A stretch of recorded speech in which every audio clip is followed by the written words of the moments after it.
Gaib ada dua, ada namanya al-gaibul mutlak, ada namanya al-gaibun nisbi. Gaib nisbi dan gaib mutlak. Gaib mutlak itu perkara-perkara yang tahu hanya Allah Subhanahu wa taala. Kapan hari kiamat yang tahu cuma siapa? Allah. Masa depan yang tahu cuma siapa? Allah. Ada gaib nisbi. Gaib nisbi itu sebagian makhluk tahu, sebagian makhluk tidak tahu. Tidak tahu. Seperti istri kita di rumah tahu apa yang di rumah, kita enggak tahu. Bagi kita gaib, bagi dia tidak gaib karena dia sedang di rumah. Seperti Allah mengabarkan sebagian hal gaib masa depan kepada sebagian malaikat dan kepada sebagian rasul. Bagi mereka tidak gaib, bagi kita gaib karena kita tidak dikabarkan.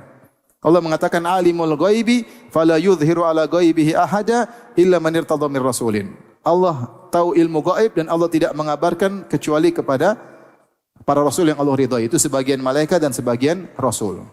Sebagai bukti bahwasanya mereka para rasul. Tidak semua ilmu gaib Nabi tahu. Makanya Aisyah radhiyallahu anha berdalil dengan ayat dalam hadis riwayat Muslim, dia berkata, "Man qala anna Muhammadan sallallahu alaihi wasallam yukhbiru bima yakunu fi ghadin faqad a'zama Allah 'ala Allahi firya." Siapa yang mengatakan Muhammad mengabarkan apa yang terjadi besok, maka dia telah melakukan kedustaan besar terhadap Allah. Karena Allah berfirman, "Qul la ya'lamu man fis samawati wal ardil ghaiba illa Allah."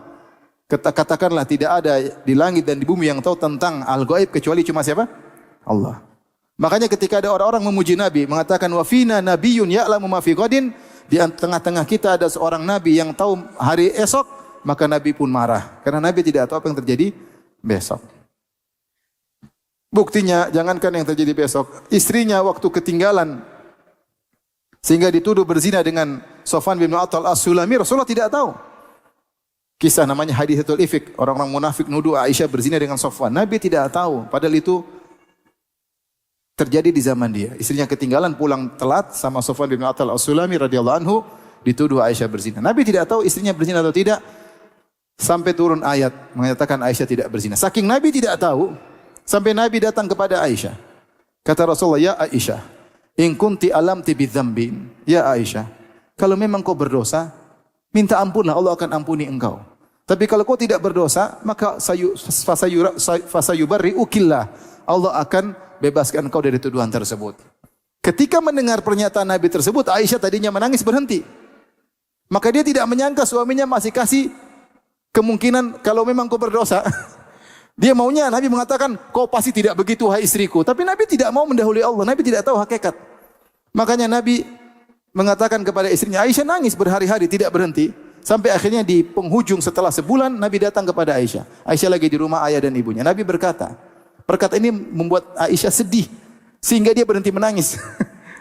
Nabi berkata masih dua kemungkinan. Ya Aisyah, kalau kau memang bebas, sayubari'ukillah, Allah akan bebaskan engkau dari tuduhan tersebut. Wa in kunti alamti bidzambin, tapi kalau kau dosa, istighfarlah. Ini yang buat Aisyah. Akhirnya Aisyah mengatakan, wahai ayahku, bantah itu Nabi, bela aku. Wahai ibuku, bela aku. Kata kedua orang tuanya, bagaimana mau? Akhirnya turun ayat membela Aisyah. Bahwasanya Aisyah bersih, ketika Aisyah bersih, kata ayahnya, berdirilah kepada Nabi. Kata Aisyah, enggak. Karena yang bela dia bukan Nabi, siapa? Allah. Artinya Nabi tidak tahu ilmu gaib. Sebulan tuduhan Aisyah berzina atau tidak, dia tidak tahu. Dia tunggu wahyu dari Allah. Itu padahal terjadi di zaman dia. Ini kejadian pertama. Gara-gara kenapa Aisyah ketinggalan? Gara-gara kalungnya hilang, dia cari, akhirnya ketinggalan rombongan. Perjalanan berikutnya, Aisyah kalungnya hilang lagi.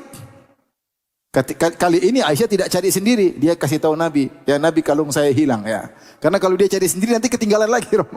Akhirnya Nabi suruh para sahabat cari kalung Aisyah. Begitu sayangnya Nabi kepada istrinya. Semua cari, ada Abu Bakar, ada Umar, ada orang-orang para sahabat nyari. Sampai tiba waktu subuh, ternyata kalungnya belum ketemu.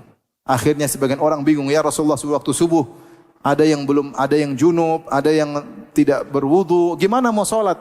Akhirnya sebagian mereka sholat tanpa wudu. Waktu itu ayat tayamum belum turun. Akhirnya turun ayat tayamum. Gara-gara Aisyah kalungnya hilang, maka turunlah ayat tayamum. Sampai Aisyah dipuji. Mahya bi awwali barakatika ya ala Abi Bakar. Ini bukan keberkahan engkau yang pertama wahai Aisyah. Kau sering mendatangkan keberkahan. Gara-gara kalungmu hilang, ada syariat baru. Syariat apa? Tayamum. Sampai akhirnya selesai sholat subuh, ternyata kalung belum ketemu. Akhirnya ketika Nabi berjalan pergi, ternyata kalungnya diinjekin onta. Ontanya berdiri baru ketahuan. Ontanya pun tidak bilang, ya Rasulullah di bawah saya, enggak. Maksud saya, Nabi tidak tahu situ ada wali-wali Allah, ada para sahabat yang dijamin masuk surga. Mereka tidak tahu. Jangankan bicara gaib, yang sekarang sedang terjadi pun mereka tidak tahu. Makanya kalau ada yang bilang, oh saya tahu besok, saya tahu besok. Ente berdosa atas nama Allah. Cuma dua kemungkinan yang tahu besok. Nabi, Allah kasih tahu, atau dukun. Kemungkinan kau dukun, karena Nabi sudah enggak ada. Berarti kau dukun, ada jin yang pura-pura kasih kabar-kabarin engkau sehingga kau menerka-nerka. Oleh karenanya ini dalil bahwasanya tidak ada yang tahu ilmu gaib kecuali siapa? Allah Subhanahu wa taala. Adapun gaib nisbi ada, gaib nisbi tadi sebagian makhluk tahu, sebagian makhluk tidak tahu. Tapi ada yang mutlak yang tidak tahu kecuali Allah Subhanahu wa taala. Kata Allah Subhanahu wa taala, "Wa ma yash'uruna ayyana yub'atsun." Dan mereka tidak mengetahui bila mereka dibangkitkan. Mereka tidak tahu ilmu gaib dan mereka tidak tahu kapan tiba hari kiamat. Jibril pun tidak tahu ketika ditanya tentang hari kebangkitan. Hari kiamat tidak tahu, apalagi hari kebangkitan. Enggak ada yang tahu. Yang tahu hanyalah Allah semata.